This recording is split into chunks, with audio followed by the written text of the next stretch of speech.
Good morning, everybody. Stephen D. And I'm here to talk today about our foreign policy, particularly our foreign policy involving the Middle East and what's become to be known as the Long War. Now, as anybody knows from recent, examination of our history with respect to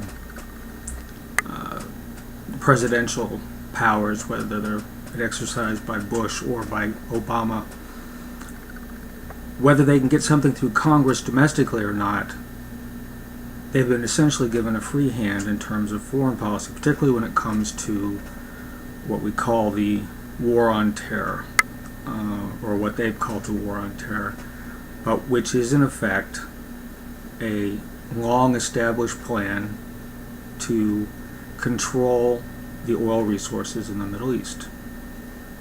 And if anybody thinks I'm making this up, this comes straight from the mouth of Wesley Clark. Wesley Clark stated that he had a conversation with Wolfowitz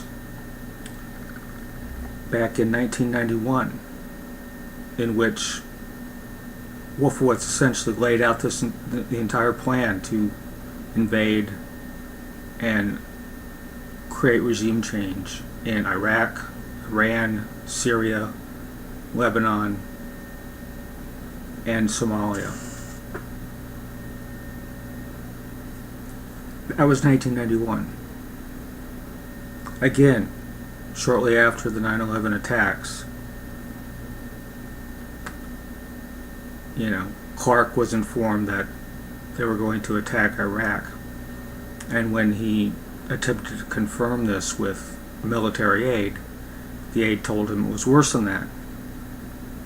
That indeed, there wasn't just a plan to attack Iraq and effect a regime change there, but to, again, attack all of these other countries in the Middle East to effect, quote, regime change, to keep Russia's influence out and to maintain a stable source of our oil supply.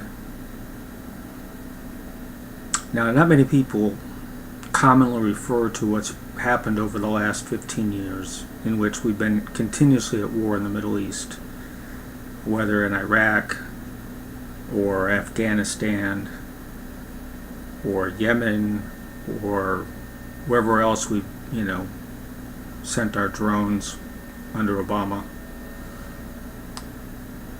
But we have essentially been following the playbook that Wolfowitz and his neocons, with their project for a new America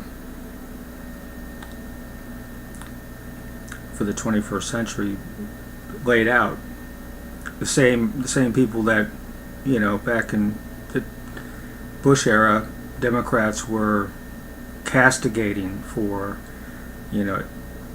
pursuing aggressive war and war crimes and torture and blah, blah, blah, blah, blah, blah, blah. Well, now we are, we have less troops on the ground, but we still have troops in Afghanistan. Get this. The latest estimate, and I've got links for this. This comes from Financial Times. The latest estimate for the money we've spent in Afghanistan alone, $1 trillion. That's just Afghanistan. Iraq, it's now estimated that monies have exceeded $1.7 trillion. So that's $2.7 trillion. Much of it unaccounted for, much of it that has done little, if anything, to advance the security. In fact, we now know that Obama's plan to remove all troops from Afghanistan by the end of 2015 was, in essence, either a lie or misleading, because he's now said that they're going to continue to keep troops in Afghanistan Initially they called for keeping an additional 5,000 through 2017. Now it's up to about, I think, 8 or 9,000. And there's no end in sight. Now, if you think this isn't being done on the basis of a direct plan that both parties have been following, you'd be mistaken. Back in 2008, the U.S. Army authorized and paid for a study by the RAND Corporation. And a lot of people don't know who the RAND Corporation, what it is, but it initially started back in the 60s by Herbert Rand, who was a proponent of the, MAD policy, mutually assured destruction, who also believed that we could survive a massive nuclear exchange with the Soviet Union, and essentially wrote a treatise, about it back in the 60s. This is the same RAND Corporation that continues to promote policies and put out papers that support those who want to continue to fight foreign wars. And the title of their book, excuse me if I'm going to read some stuff here, but the title of their paper, and forgive me for shuffling,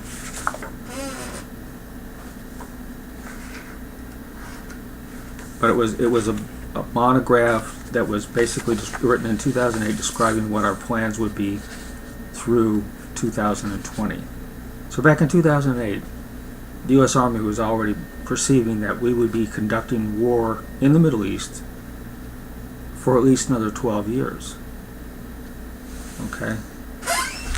So, here's the name of the paper. It's called Unfolding the Future of the Long War by the RAND Corporation, 2008, paid by the U.S. Army.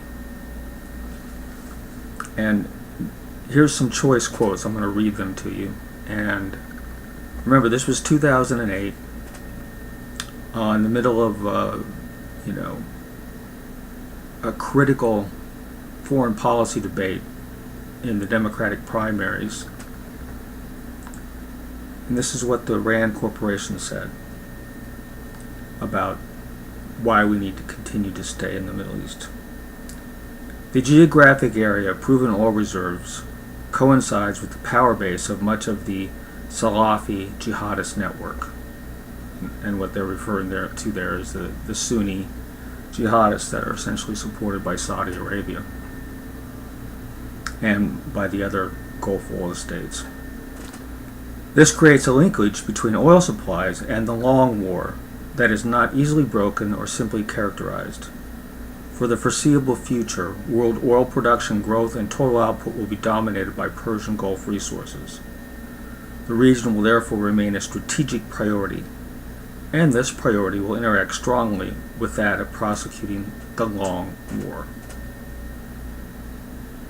The long war. Endless war. War for the indefinite future. This is what the U.S. Army in 2008 was planning for. This is what the neocons wanted as early as 1991. And here's what their strategy called for. Divide and rule. That's one of the sections in their executive summary. Divide and rule focuses on exploiting fault lines between the various Salafi-jihadist groups to turn them against each other and dissipate their energy on internal conflicts. This strategy relies heavily on covert action, information operations, unconventional warfare, and support to indigenous security forces. Remind you of anything? Does that sound like our current situation in Syria, where we're arming moderate, quote, moderate rebels, where groups that were formerly claiming to be directly affiliated with Al-Qaeda, and which have now changed their name, are fighting with ISIS. That's straight out of the playbook from 2008. They were already predicting what is happening in Syria now in 2000, or has been happening in Syria for the last 3, 4, 5 years, but which has been essentially the policy that we have supported. We've been supplying those arms to these people, to these groups, or we've been allowing the Saudis to do it.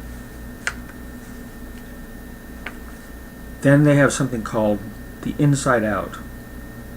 This strategy holds that the United States should use decisive conventional military force to change the regime in certain key Muslim countries and impose democracy in its place. Let me read that again. This strategy holds the United States should use decisive conventional military force to change the regime in certain key Muslim countries and impose democracy in place. Gosh, what does that sound like to you? Our sudden desire to overthrow the Gaddafi regime in Libya? Our continued insistence that there is no resolution in Syria absent regime change, in which Assad is thrown out of office and everybody else agrees to whatever the hell we say we want, which at this point we know has not gone well in Libya, so I don't know why we're doing the same thing in Syria, why we're insisting on regime change. But that insistence on regime change has led to chaos both in Syria and in Libya. It certainly hasn't won us any friends. And our drone attacks, although they've been less costly in American lives, have continued to kill thousands of innocent civilians in the Middle East and radicalize millions more around the world. Donald Trump said, and I don't support this, but Donald Trump said once upon a time that he would prohibit Muslims from coming into the country until we realize why they hate us so much. Well, Donald, it's pretty simple, and I think even you know this. They hate us so much because we keep going in and killing them. And we support the tyrannical regimes in place. And the reason we're doing that is to protect our oil resources, as the Rand paper very bluntly and decisively states. This is what was the plan for the U.S. Army in 2008. Well, we had a change. The Democrats came into office in 2008. What happened? Did anything change? No, of course not. We still followed those policies. And the biggest proponent of regime change, the person who consistently pushed for regime change in Libya and in Syria, the person who has been the most bellicose about Iran and about Russia, has been Hillary Clinton. Hillary Clinton stated in a speech she gave to AIPAC, that's the group that is essentially the most ultra-conservative, pro-nationalist, pro-military, U.S. military invention, Israel-supporting group in the United States. At her speech this year, she talked about how dangerous Iran was. And then she went further than that. She went on to specifically warn Iran that if they violated any of the provisions of their treaty in any way, we would obliterate them. She said, that's what she said. We would obliterate them. What does that mean? Well, what do you think it means? It means the use of nuclear weapons, because we don't have the conventional forces to obliterate Iran unless we want to have a full-scale invasion. As large and powerful as our military forces are, we simply don't have the manpower to invade on that basis. To invade a country the size of Iran and fight a conventional war there. So by obliteration, she simply means, that we would bomb them back in the Stone Age, as Curtis LeMay once said. And you wonder why people think that Hillary Clinton might be the more dangerous candidate. I mean, we've seen all the attacks on Trump and how fearful everybody is. Oh, do you really want this idiot to have control over the nuclear codes? Do you want him to have the control over deciding to use nukes? No, I don't want Donald Trump to have that control. But I sure as hell don't want Hillary Clinton. She's been a proponent of regime change in the Middle East since 2002, at least, if not before. I mean, her husband, when he was president, Bill Clinton, initially established the policy of regime change in Iraq before the Bush administration came into power. You got to remember, we had very onerous sanctions on Iraq long before the Bush administration came into power. And despite the fact that those sanctions, which included a ban on supplying food and medical supplies, among other things, had been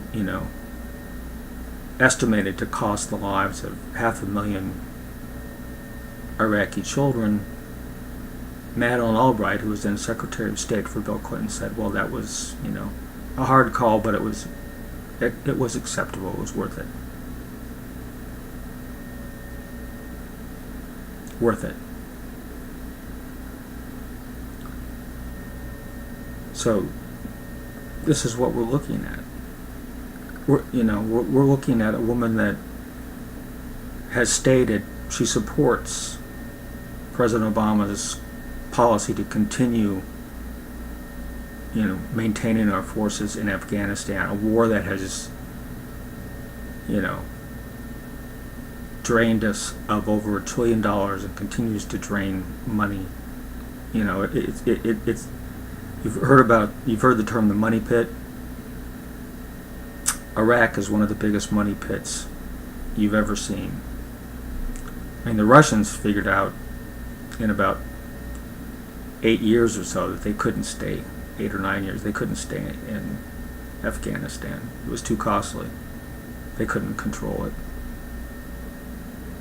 But hey, we've got more money, at least, and we've got a bigger military, and so we're continuing to stay there, despite the fact that we've, by all accounts, we've misspent that money. We can't even account for all that money. The money that's been used has often, it certainly hasn't led to an effective fighting force, an Afghan, Afghan army, an Afghan regime that is trusted by its people. I'm not saying they want the Taliban back in power, but what ineffectively achieved in Afghanistan, and at what cost to the people of Afghanistan and to, the people of the United States. And yet we're going to continue to stay there. We'll continue to be in Iraq. Hillary has stated she wants to put in place a no-fly zone, which, in effect, President Obama just did recently, although they're calling it an exclusion zone. It's a zone right now limited to places where American special ops officers and troops are operating. But Hillary Clinton has made clear that she would expand that area to a much larger, she would expand it to a much larger group, area where we would possibly come into direct confrontation with Russia. Which brings me to some things about Hillary Clinton's plan. Everybody says, well, she's got all this experience and she has a plan. And you can go to her website and you can read her plan. And let me pull something up here. Yeah, you go to her website and you read her plan, and it's not very complicated. Okay? In fact, Leon Panetta essentially tweeted it out. This is what it is. It boils down to these three things. 1. Take out ISIS's strongholds in Iraq and Syria. 2. Dismantle the global terror network. 3. Harden our defenses at home and prevent attacks. That's her plan. It says nothing about what we're going to do, how we're going to accomplish that. But she's got a plan. Give her that. And that plan is regime change. That plan is continued use of military force. The continuation of the long war. Now, Hillary Clinton is more than likely to win the presidency. I think if you could look at the recent people who are monitoring the polls and who are, placing the odds of a Clinton victory, they're all within the range of somewhere between 80 to 95% that Clinton will win. In essence, absence the complete crumbling of the U.S. economy, as happened during the last year of the Bush administration in 2008. Trump doesn't stand a chance, and so we really shouldn't be paying attention. I don't give a damn what Trump says. He's not going to be president. Hillary Clinton is going to be president. And she's going to be a war president. In a very famous New York Times article, which I also linked for, one of her aides is quoting as saying, Hillary would rather be caught trying to do something than not doing something. So she has an inherent bias toward military action, use of military force. Okay? She has no brakes. Obama, for all of his failings, at least understood one thing. We couldn't maintain large numbers of troops in Iraq or in Afghanistan, and he has lowered the numbers of troops despite the recent increase in Afghanistan. It's still much lower than it was when he started. But Hillary's not going to follow that plan. She'd rather be caught trying to do something. And by that, she means the use of our military power. We've already spent, according to the most recent estimates as of June, and I think this comes from the U.S. government, over $8 billion in fighting ISIS in Syria and Iraq. Now, how accurate a figure that is, I have no idea, because I don't know if it includes all the special operations forces we've employed. I don't know if it includes the money that we've been spending on these jihadist moderates. But it seems pretty clear to me that we need to start now.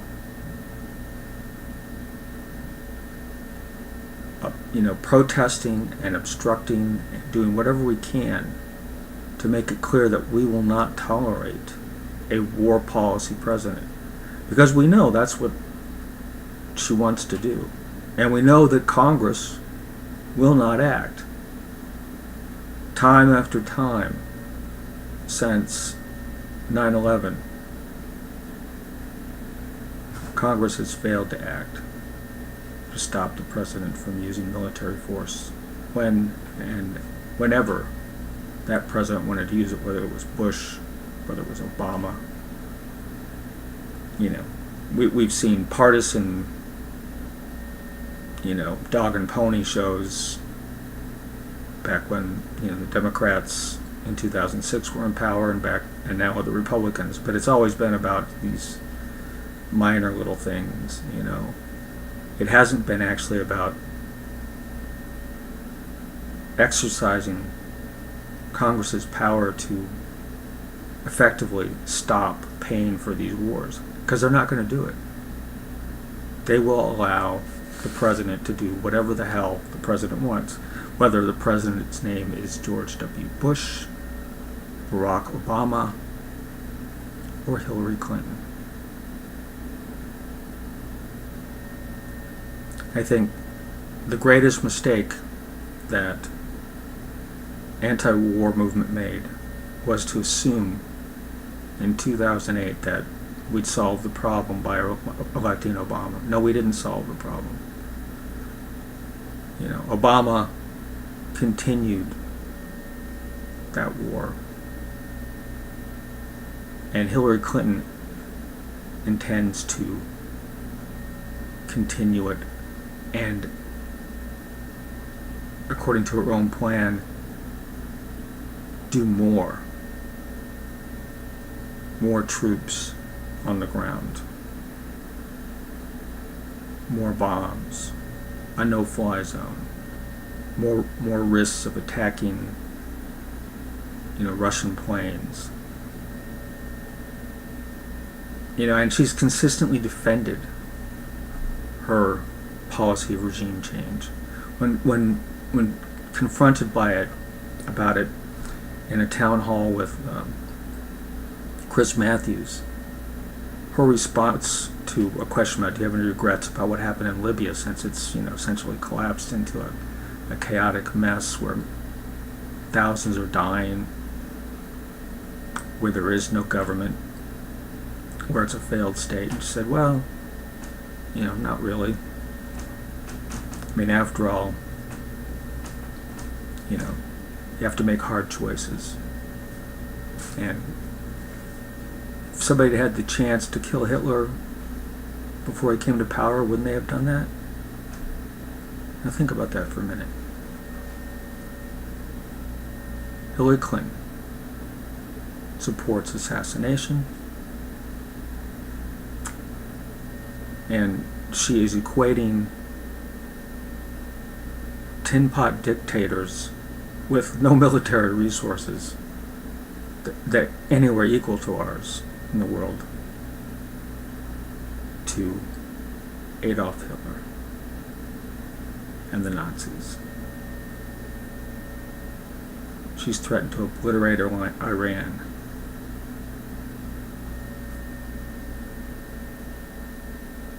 She's actually compared Putin to Adolf Hitler in the past. So if we don't do something now to start raising our voices in protest against these policies, this is what we're going to see. Because whatever her domestic plans are, they're not going to get through Congress. Everybody knows that. Republicans will still have enough power in Congress to prevent President Clinton from affecting her domestic reforms, assuming that she even wants to affect any domestic reforms. But they won't lift a finger to stop her from using our military to propagate more and more wars and to possibly risk confrontation with the Russian Republic, the Russian Federation, a nuclear-armed state that already feels it's under siege from NATO.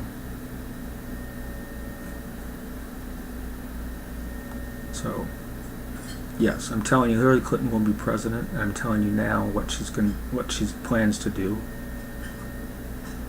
And it's the same plan that's been in place since before Bush took office, regime change in the Middle East to protect our right to their oil and to push Russia out. And